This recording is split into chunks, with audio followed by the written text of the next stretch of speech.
มาเด้อพี่น้อง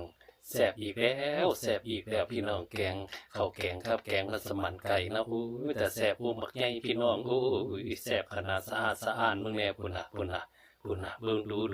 พุ่นไก่ตอนบักใหญ่พุ่นจานจนได้ยุ่นเอาครับพี่น้องจัดเร็วๆเร็วๆลูกค้าแห้งหลายนั่น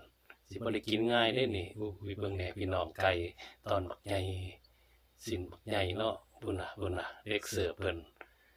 น้อยๆผู้นั้นน้ำยาเบิดแต่ว่าขับปุ่นอีตาบีบมือบ้านน่ะน้ำยาแดงจึงคืงอยู่ในสื่อน้ำยาไปกินก็ขับปุ่นน้ำเอามาส่งในเรื่องหนูน่ะก็จะแซ่บหลายพุ่นน่ะอู้ยพี่น้องมาเด้อแซ่บพี่น้องร้านนี่คนก็หลายนะพี่น้องดูพุ่นน่ะตักเร็วๆเบิดวงหนึ่งล่ะเอาวงพุ่นน่ะคนเต็มร้านอยู่สิได้กินง่ายวันนี้ว่าเปลี่ยนไหมเสือแต่น้ำยาไปกินว่าขับปุ่นพุ่นน่ะตักใส่กล่องโฟมอย่างดีพุ่นน่ะนี่แผนกตักน้ำจิ้มใส่เอ้าพุ่นอุ้ยไก่ตอนมึงใหญ่พุ่นน่ะพี่น้องพุ่นน่ะหาดไปน้ำเนาะโอ้ยเป็นแต่แซ่บแต่นัดมาเด้